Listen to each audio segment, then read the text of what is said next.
The third Human Rights Award were held in PNCA, Pakistan National Council of Arts. This event showcased multicultural Pakistani dances, skits, and speeches of family members of victims in Pakistan. Awards were given to people who are serving to defend the human rights in the world. The event was a great success. Let's see some glimpse of the event.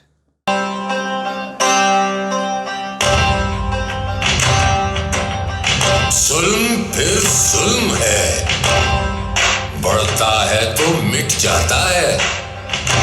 खून फिर खून है, टपकेगा तो जम जाएगा।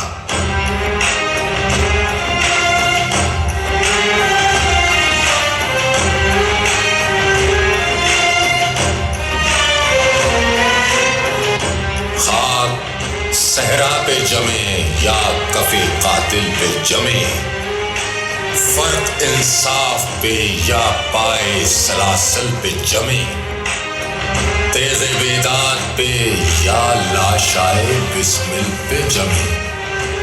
खून फिर खून है, टपकेगा तो जम जाएगा।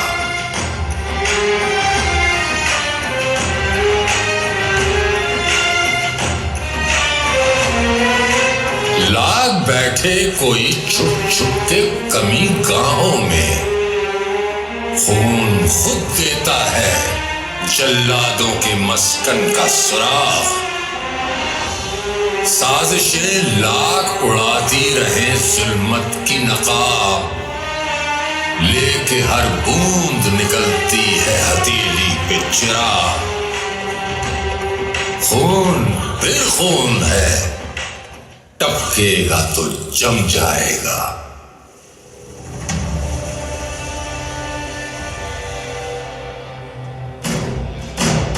जुल्म की किस्मतें नकारो रुस्वा से कहो, जबर की हिकमतें परकार के ईमा से कहो। खून दीवाना है, दामन पे लपक सकता है। शोलाए तुंद है, खुरमन पे लपक सकता है। तुमने जिस खून को मख्तल में दबाना चाहा, आज वो कूचाओ बाजार में आ निकला है। कहीं शोला, कहीं नारा, कहीं पत्थर बनकर खून चलता है तो रुकता नहीं संगीनों से। सर उठाता है तो दबता नहीं आईनों से। खून फिर खून है, टपकेगा तो जम जाएगा। जुल्म की बात ही क्या, जुल्म की औकात ही क्या। जुल्म बस जुल्म है, आगाज से अंजाम तलक और शक्ल बदल सकता है। ऐसी शक्लें कि मिटाओ तो मिटाए न बने,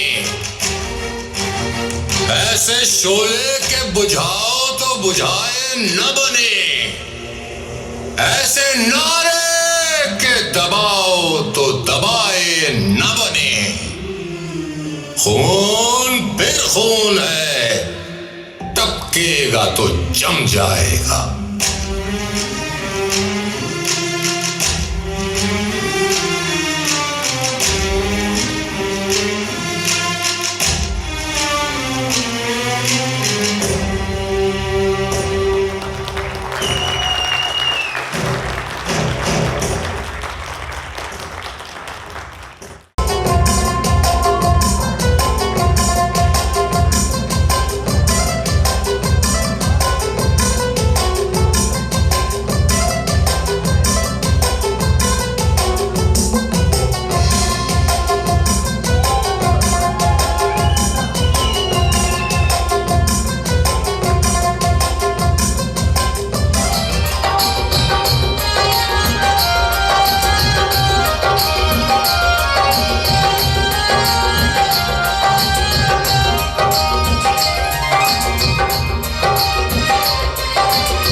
बिस्मिल्लाहिर्रहमानिर्रहीम।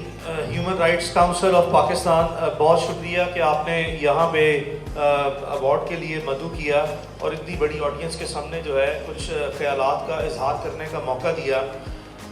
यकीनन आज ह्यूमन राइट्स डे है। हमारी अगर आप ह्यूमन राइट्स को देखें तो उसके दो पहलू हैं।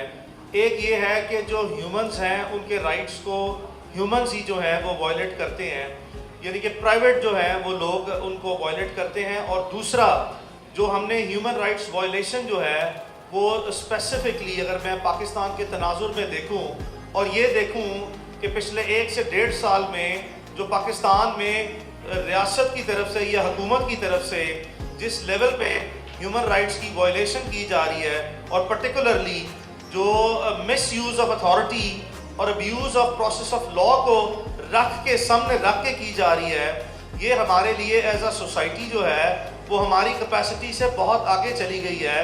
ये नाकाबिले बर्दाश्त हद तक जो है वो बढ़ती जा रही है। तो हमारी रियासत और हुकूमत जो है वो बराए मेहरबानी इस अपनी अप्रोच को रिकन्सिडर करे।